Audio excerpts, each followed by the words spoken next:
नमस्कार, मैं हूं आपकी होस्ट तृप्ति, लेकर हाजिर हूं आपका अपना favourite show Sangini for today's women. आज इस सैटरडे यानी आज हम आपकी मुलाकात कराएंगे किसी खास शख्सियत से जो करती हैं आपको inspire women at the world में। हमारी ब्यूटी एक्सपर्ट से आज हम बात करेंगे कि कौन सा मॉइस्चराइजर रहेगा आपके लिए एकदम परफेक्ट, और साथ ही साथ कुछ खास स्मार्ट किचन टिप्स हमारे स्मार्ट किचन सेगमेंट में। तो इससे पहले कि शुरुआत करें आज के एपिसोड की, आपको दिखाते हैं आज के एपिसोड के कुछ हाइलाइट्स। आज हम बात कर रहे हैं हॉलीवुड की प्रसिद्ध अभिनेत्री मेरिल स्ट्रिप की, जिन्होंने अपने संपूर्ण फिल्म करियर में 3 अकेडमी अवार्ड के साथ साथ 8 गोल्डन ग्लोब अवार्ड भी अचीव किए हैं।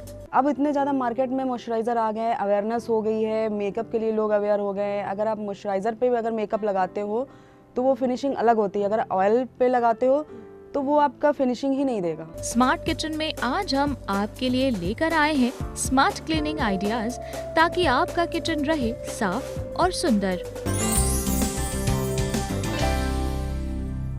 शो की शुरुआत करते हैं हमारे पहले सेगमेंट के साथ, जिसका नाम है वुमेन एट द वर्ल्ड, यानी कि वो सेगमेंट जिसमें हम आपकी मुलाकात कराते हैं किसी एक ऐसी वुमेन पर्सनालिटी से जो करती हैं आपको इंस्पायर, जो सबके लिए है इंस्पिरेशन, ताकि हम भी अपने लिए कुछ कर दिखाएं। आइए देखते हैं आज वो कौन सी पर्सनालिटी है जिसको हम आपसे रूबरू करवाने वाले हैं।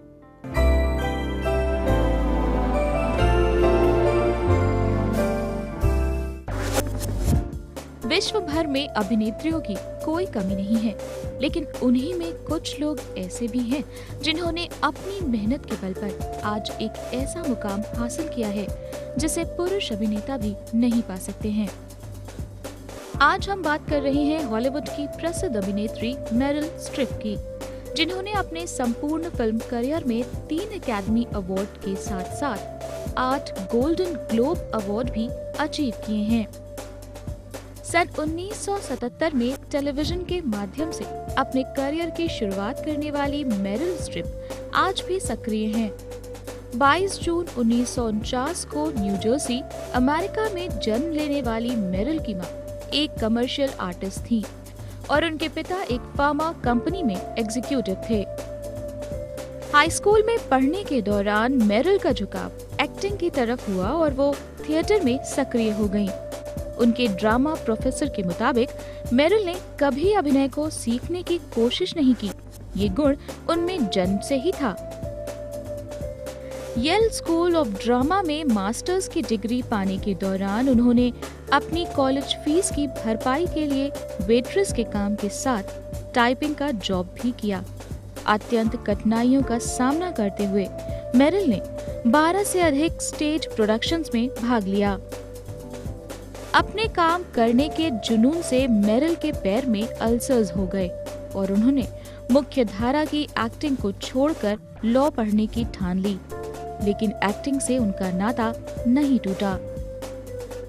मेरिल का पहला स्क्रीन डेब्यू मशहूर एक्ट्रेस जेन फांडा के विपरीत जूलिया नामक एक फिल्म से हुआ। 1977 में बनने वाली इस फिल्म के परफॉर्मेंस से मेरिल को हताशा हासिल हुई। 1978 की मशहूर फिल्म द डियर हंटर में मेरिल को अपने जीवन का पहला अकेडमी नॉमिनेशन मिला। इस फिल्म में उन्होंने विख्यात अभिनेता रॉबर्ट डिनीरो के साथ अभिनय किया था।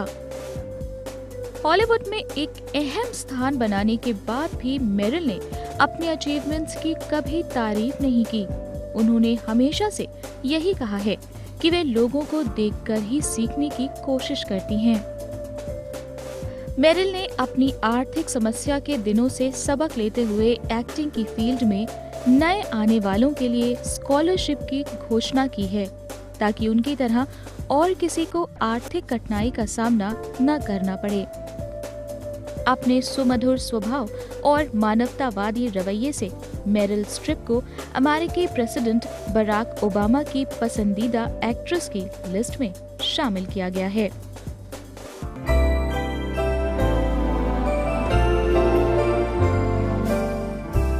कुछ कर दिखाने का जज्बा हो तो हम भी अपने लिए एक नया मुकाम हासिल कर सकते हैं, जैसे इन्होंने किया है। मुझे पूरी उम्मीद है कि ये आपके लिए एक इंस्पिरेशन है।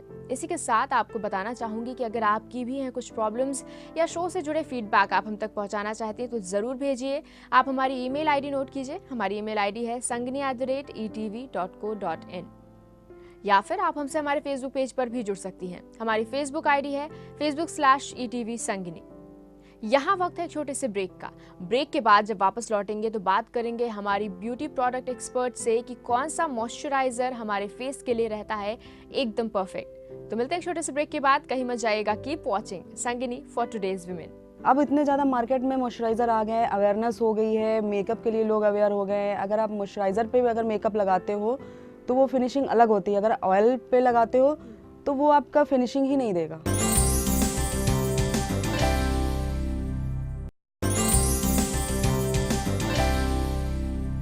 Welcome back after the break. आप देख रहे हैं आपका अपना favourite show Sangini for today's women. हमारी डेली ब्यूटी रिजीम की एक लंबी सी लिस्ट है और इस लिस्ट के टॉप पर है मॉइस्चराइजर, क्योंकि मॉइस्चराइजर हमारे मेकअप का बेस होता है और अगर मॉइस्चराइजर सही नहीं है तो हमारी सारी जो मेहनत है वो बर्बाद हो जाती है मेकअप की। ऐसे में बहुत ज़रूरी है ये पता होना कि सही मॉइस्चराइजर कौन सा है और हमें मॉइस्चराइजर किस तरीके से यूज़ करना चाहिए। इन्हीं सब जानकारियों के साथ आज हमारे साथ स्टूडियो में मौजूद है हमारी beauty product expert Preeti ji. तो चलिए उनका स्वागत करते हैं। Preeti ji, welcome to our show. Hello Tripti. Preeti ji, आज हम लोग मॉइस्चराइजर की बात करने वाले हैं, लेकिन कुछ सालों पहले की अगर हम बात करें तो मॉइस्चराइजर कहीं था ही नहीं इंडियन मार्केट में। तब तक जो लेडीज़ होती थी, जो वुमेन होती थी, वो ऑयल का यूज़ करती थी अपने चेहरे को नरिशमेंट देने के लिए, अपने चेहरे को मॉइस्चराइज रखने के लिए। अब क्योंकि मॉइस्चराइजर आ गया है और अलग अलग तरीके के मॉइस्चराइजर्स आ गए हैं, कितना फ़र्क आ गया है अब? हाँ, अगर पहले की बात करें और अब की बात करें तो मॉइस्चराइज़र था लेकिन उतनी अवेयरनेस नहीं थी। अच्छा। अब लोग मेकअप के लिए बहुत ज़्यादा अवेयर हो गए हैं। पहले ये था कि अगर आप मॉइस्चराइज़र नहीं भी लगाते थे तो आप मालिश वगैरह करवा लेते थे या फेस में मसाज कर लेते थे तो सफिशिएंट था। बट अब एटमॉस्फेयर वैसा नहीं रह गया है। हाँ, बिल्कुल। अब इतनी ज़्यादा धूल वगैरह अगर आप मॉइस्चराइज़र नहीं लगाते हो तो आपके फेस पे बहुत ज़्यादा धूल वगैरह लग जाती है विद ऑयल, अगर आप उससे मसाज करते हो तो। अगर अब इतने ज़्यादा मार्केट में मॉइस्चराइज़र आ गए हैं, अवेयरनेस हो गई है, मेकअप के लिए लोग अवेयर हो गए हैं। अगर आप मॉइस्चराइज़र पे भी अगर मेकअप लगाते हो तो वो फिनिशिंग अलग होती है। अगर ऑयल पे लगाते हो तो वो आपका फिनिशिंग ही नहीं देगा। अच्छा, उस तरीके का। तो मतलब बहुत ज़रूरी है। तो अगर हम सबसे पहले इम्पोर्टेंस की ही बात करें तो आज के सिनेरियो में मॉइस्चराइज़र कितना इम्पोर्टेंट हो जाता है हमारी स्किन के लिए? बहुत ज़्यादा। रीज़न उस तरीके का खान पान नहीं रह गया है, डाइट उस तरीके की नहीं रह गई जो पहले थी। चीज़ें जितनी आपकी प्योर पहले थी उतनी अब नहीं रह गई हैं। हाँ, बिल्कुल। चाहे डाइट की बात कर ले या प्रोडक्ट की बात कर ले, हमारी स्किन को ज़्यादा मॉइस्चराइज़र की ज़रूरत है। अकॉर्डिंग टू पहले इतना ज़्यादा एटमॉस्फेयर वैसा नहीं था, आपका पेड़ पौधे ये सारी चीज़ें बहुत ज़्यादा थी। अब आप देखोगे कि कमी हो गई है काफ़ी उनकी। चेंज आ गया। तो स्किन को हमारी वाटर की बहुत ज़्यादा ज़रूरत है। आप चाहे किसी भी चीज़ में ले लो, मेकअप में ले लो या फिर आप डेली में ले लो, आपको रोज़ मॉइस्चराइज़र लगाना ही लगाना है अगर आपकी स्किन को हेल्दी रखना है तो। अच्छा, तो स्किन को हेल्दी रखने के लिए मॉइस्चराइज़र बहुत ज़्यादा ज़रूरी है। बहुत ज़्यादा ज़रूरी है। लेकिन अगर अब हम देखें तो जितने ज़्यादा ऑप्शंस उतनी ज़्यादा कन्फ्यूजन, और मार्केट में एक तरीके से बूम है मॉइस्चराइज़र्स की और बहुत सारे moisturiser, range of moisturisers available हैं मार्केट में। ऐसे में कैसे सिलेक्ट करें हमारी स्किन के लिए, क्या ज़रूरी है? हाँ, ये चीज़ तो हर प्रोडक्ट में आप डिपेंड करता है कि आपकी स्किन टाइप्स कैसा है।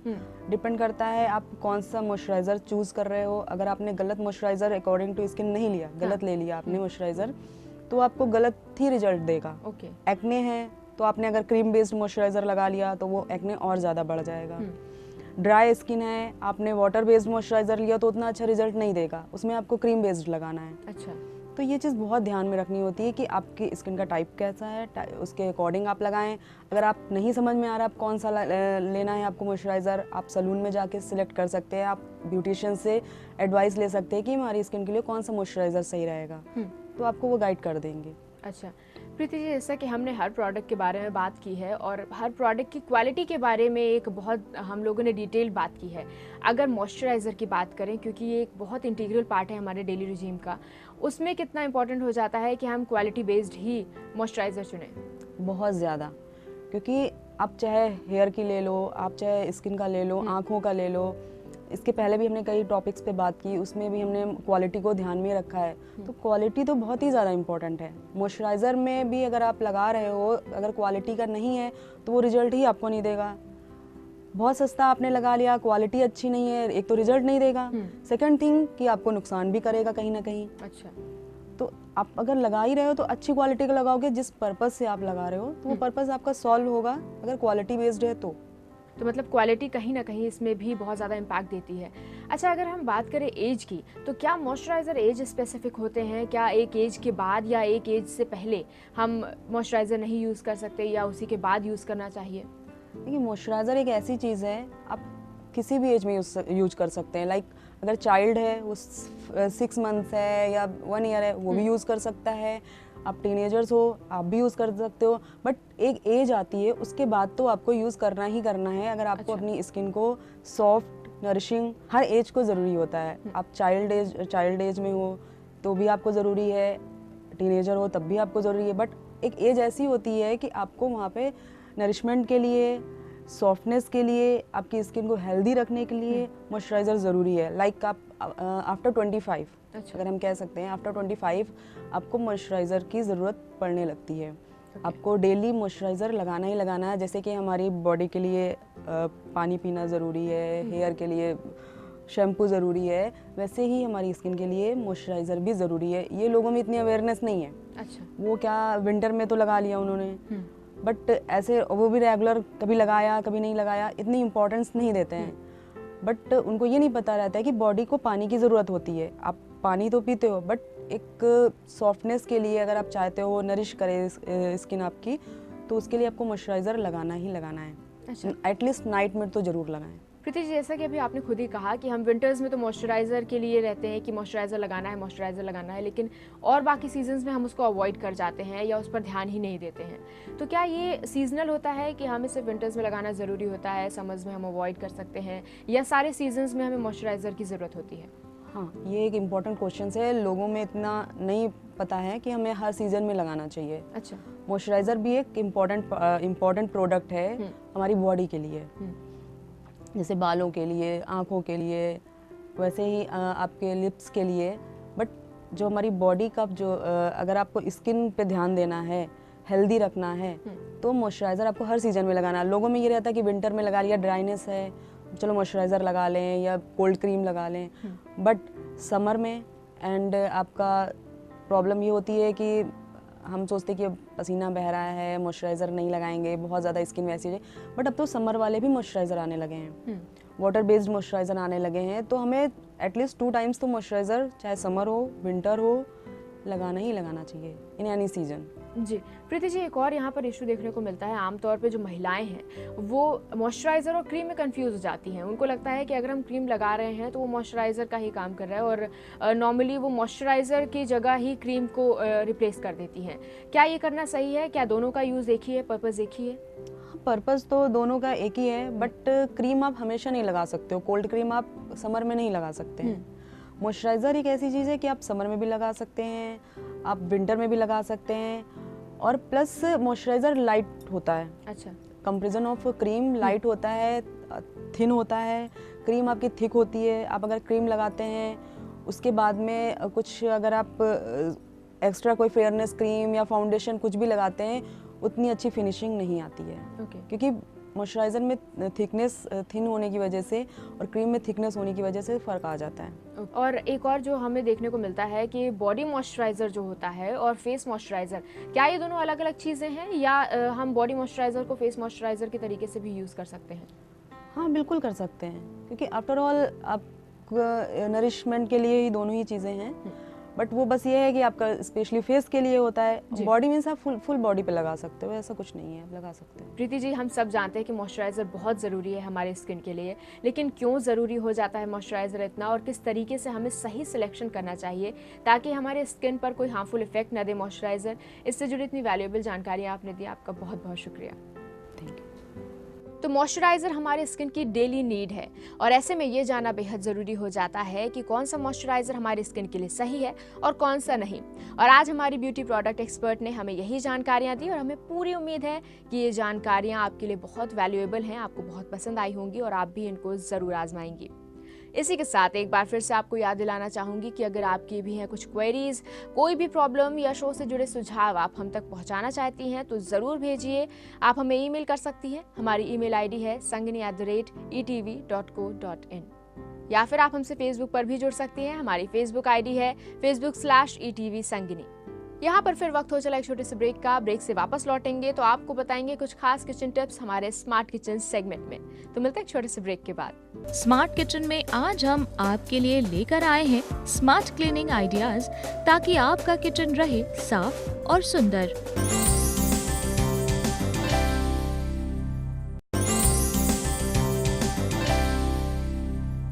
Welcome back after the break. आप देख रहे हैं आपका अपना favourite show Sangini for today's women. और क्योंकि आप अपने घर में रहती हैं, आप अपने घर को संभाल के रखती हैं और साथ ही साथ किचन का भी पूरा ध्यान आप ही को रखना है, इसी वजह से हम आपके लिए लेकर आते हैं कुछ खास किचन टिप्स हमारे स्मार्ट किचन सेगमेंट में। तो आइए देखते हैं आज इस सेगमेंट में हम आपके लिए कौन सी खास टिप्स लेकर आए हैं।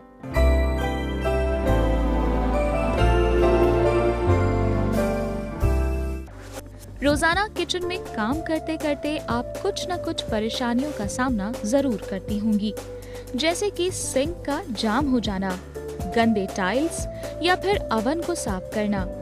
स्मार्ट किचन में आज हम आपके लिए लेकर आए हैं स्मार्ट क्लीनिंग आइडियाज, ताकि आपका किचन रहे साफ और सुंदर। यदि गैस बर्नर में खाने का अंश फंस जाए तो उसे लोहे की तार से आर पार डालकर हटाएं। ये तार आपको आसानी से किसी भी जनरल स्टोर पर मिल जाएंगे। गैस बर्नर पर जमी गंदगी हटाने के लिए बर्नर को अमोनिया मिले पानी में 20 मिनट के लिए डालकर छोड़ दें, फिर साफ पानी से धो लें। किचन फ्लोर को साफ करने के लिए साबुन वाले पानी में कपड़ा या स्क्रब भिगोकर रगड़ें। इससे धूल मिट्टी और दाग निकल जाते हैं। यदि फर्श पर तेल, घी या दूध गिर जाए तो उस पर सूखा आटा छिड़क कर अखबार से साफ करें। चिकनाई और धब्बे निकल जाएंगे। किचन के वॉश बेसिन पर लगे दाग धब्बे दूर करने के लिए नींबू को विनेगर में डुबोकर वॉश बेसिन पर रगड़ें। ऐसा करने से दाग धब्बे दूर हो जाएंगे और वॉश बेसिन चमकने लगेगा। बर्तन में अगर खाना जल जाए तो उसमें लिक्विड सोप और थोड़ा सा पानी गर्म करें, फिर आंच से उतारकर इसे खाली करके ठंडा कर लें। अब गर्म पानी वाले लिक्विड से बर्तन साफ करें। जले का दाग पूरी तरह साफ हो जाएगा। अगर सिंक जाम हो जाए तो नमक और सोडा बराबर मात्रा में मिलाकर सिंक के छेद में डाल दें, फिर 1 टीस्पून डिटर्जेंट डालें। 15 मिनट बाद गर्म पानी की तेज धार डालें और फिर ठंडा पानी डालें। सिंक बिल्कुल साफ हो जाएगा। टाइल्स पर लगे दाग धब्बों को विनेगर से पोंछकर तुरंत साबुन मिले गर्म पानी से धो लें। लिक्विड अमोनिया और साबुन के घोल से भी टाइल्स पर लगे दाग धब्बे साफ हो जाते हैं। मिक्सर के ब्लेंडर को साफ करने के लिए कंटेनर में गर्म पानी और लिक्विड डिटर्जेंट डालकर 30 सेकंड्स के लिए ब्लेंड करें। आपका ब्लेंडर पूरी तरह साफ हो जाएगा। ओवन को साफ करने के लिए खाने वाले सोडे को गर्म विनेगर में मिलाएं और ओवन में डालें। 10 मिनट बाद साफ करें, सारी गंदगी निकल जाएगी। फ्रिज की सफाई के लिए बेकिंग सोडा और पानी के मिश्रण का इस्तेमाल करें। ऊपर से लेकर नीचे तक सभी शेल्फ्स और सरफेस को साबुन वाले पानी से साफ करें। इसके अलावा जार और बोतलों को भी फ्रिज में दोबारा रखने से पहले साफ कर दें। साफ करने के बाद फ्रिज को आधे घंटे के लिए खुला छोड़ दें। फिर रुई में वेनिला एसेंस लगाएं और इसे फ्रिज में रखकर आधे घंटे के लिए बंद कर दें। इससे फ्रिज से आने वाली अजीब सी बदबू से छुटकारा मिल जाएगा। तो अपनाइए आप भी इन छोटे छोटे टिप्स को अपने डेली रूटीन में और रखिए अपने किचन को साफ और दुरुस्त।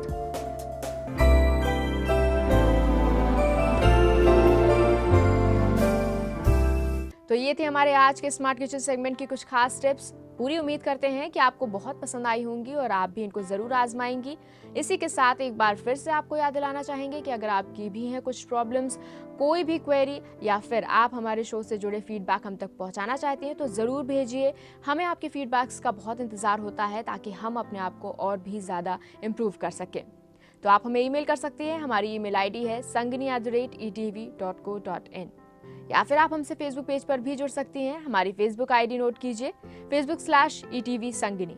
आपकी संगिनी फिर होगी हाजिर ऐसे ही कुछ नई और खास बातों के साथ, कुछ नई जानकारियों के साथ और दिलचस्प टिप्स के साथ। तब तक के लिए मुझे यानी आपके होस्ट तृप्ति को और पूरी टीम को दीजिए इजाजत। नमस्कार।